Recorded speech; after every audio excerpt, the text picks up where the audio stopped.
Everyone, welcome back to the kitchen. Today we're going to do something a little bit different. I'm preparing to make another video of a regional sandwich favorite, but first we have to make some lobster. So I'm going to do that, and I'm going to show you how I cook lobster tail in the pressure cooker. You're not going to believe it, and I can't wait to show you how this all comes together.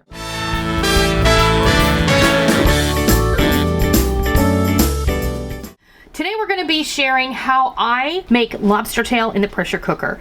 Now you might say, really? You're going to make that in the pressure cooker? I am. I have made shrimp in the pressure cooker. I've made lots of delicate things, and you would be surprised at how easy it is and how quickly they turn out perfect. Lobster tail is no exception, and today I'm going to share with you how I do it. Now I have a Power Pressure XL 6-quart pressure cooker that I'm going to be using, and I am going to show you from start to finish how we do this. So I ran to the better quality grocery store in my area, that is Harris Teeter. We also have Publix, but I prefer Harris Teeter. They have a fish counter, and I went ahead and I got 4 of these lobster tails. Now I am going to be using the meat from the lobster tails in another video because we're going to do another regional sandwich and I'm really excited about it, and so we have to start with lobster. So the way I cook it is in the pressure cooker. So we're going to take our lobster tail along with some lemon and some seafood seasoning. Today I'm using one from a company called Saltopia. My brother gave me a set of them for Christmas, and I'm going to use that today. It's super delicious. It smells amazing. So how do we prep these? So I'm going to show you how I prep these first. So let's take one of these lobster tails. These are very easy to process. We're going to leave these in the shell when we steam them. And first thing I'm going to do is I'm going to take my kitchen scissors and I'm just going to cut down the center on the top of the shell. Now I know that some people like to split these in half, but you don't have to do that. And then you're going to turn it over, and you're just going to kind of like crack these little divisions. And be careful because sometimes it can be sharp. Then you're going to gently pull these apart. Just gently, a little bit. Now this is where I like to stop, okay? But some people, they like to run their finger like along the inside edge here and loosen the meat from the shell. But this is going to come apart from the shell as it steams, so you can make your decision on how you're going to do that. And then I'm going to show you how you would present this if you were going to serve this like with a beautiful piece of steak or something, you know, do a little surf and turf at home. We'll do another one. Just take your kitchen scissors and then turn it over and kind of smash it until you hear it crack. Now be careful because you see this here, there's like a little spine. You don't want to put your finger in that. You kind of want to go on either side. Otherwise you're going to bleed. I don't want you to bleed. And then just loosely separate. Okay, I'm going to go do these other 2, and then we'll be back and we'll bring the pressure cooker around and we'll get down to business. First thing we're going to do, because if you're going to pressure cook anything, the first thing you need to do is put water or some sort of liquid in here. So we're going to put a cup of water. You can choose to put a cup of white wine. You can choose to put some beer. It's all up to you. I have 1 lemon. I'm going to go ahead and I'm just going to squeeze it in there. I'm also going to put the lemon halves in the basket.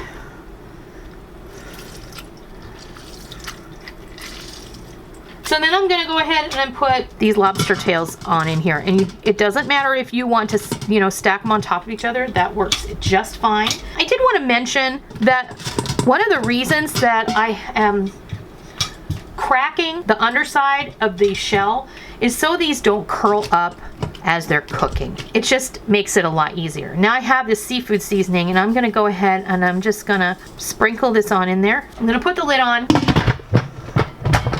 Make sure that your steam vent is closed, and then I'm going to come down here and I'm going to select fish and vegetables. Now I'm going to put this on the food quick, which is going to give it the lowest amount of pressure for the shortest amount of time, because you don't want to turn your semi-expensive lobster tail into a great big white eraser, because nobody is going to like that. So I'm going to let this come to pressure. I'm going to let it cook until the timer comes down, and then I'm going to let it sit for just a couple of minutes before I release the steam on a quick release process. And I'll be back when these are ready to come out, and I'll show you what they look like. Our lobster tail is finished cooking, so we put it on for 2 minutes. So I have to wait for it to come up to pressure, which only took a few minutes, because when you're talking about cooking it on low pressure for a short period of time, building up enough pressure in there, it doesn't take long at all. So after it cooked for 2 minutes, the timer went off. I let it sit for 2 minutes or thereabouts, and then I came over and I quick released the pressure valve to let all of the steam out of the vessel, and now we're ready to open up and see our lobster tail. Look at that. Absolutely gorgeous. Smells amazing. Our lobster tail is perfectly cooked, and now you can either eat them and plate them and eat them, or serve them or whatever, or you can let them cool and chill them, which is what I'm going to do. But what I'm going to do is I'm going to plate these up and I'm going to show you how I would serve them if I was going to put them next to a nice filet mignon. We're all ready to serve. Now, if I were going to serve these lobster tail next to a beautiful piece of steak or filet mignon or grilled chicken or something of that nature, this is how I would serve it. Basically, what you're going to do is you're going to open up the shell. You're going to take a fork and gently lift it out, but not detach it, and then pull it up enough so that you can close the shell up underneath it and then just rest it on top. That's how you would get it served to you in a fine restaurant. And I did want to mention this particular little lobster tail curled up, most likely because I did not crack the bottom enough. So that is going to happen, but I wanted to show you, if you just open it up, this is to serve it, you're going to open it up just like this, and kind of be careful not to break it all the way, because I did that with this one here. Just take a fork and kind of gently lift that piece of tail meat out of there, and then you can just kind of squeeze the bottom together, the shell, and that's how you would serve it, just like that. Isn't it beautiful? I mean, there is something super luxurious about having lobster to begin with. So if you're going to serve this, you want to do it just right. Now, I will say that these lobster tail cost $7 a piece at my grocery store, and this definitely is a treat for us. We don't do this hardly ever, but when I make lobster, this is how I make it in the pressure cooker. Super easy, super fast, perfectly done every time, and I know you're gonna love it. You don't have to worry about steaming them in a vat full of boiling water in a giant pot. The lobster tail is going to get the job done in the pressure cooker, and I know you're just going to really enjoy it this way. So serve it up the way you want, with some drawn butter, or if you like to have it in a salad with some remoulade sauce, or however you like to do it, that's how you should do it.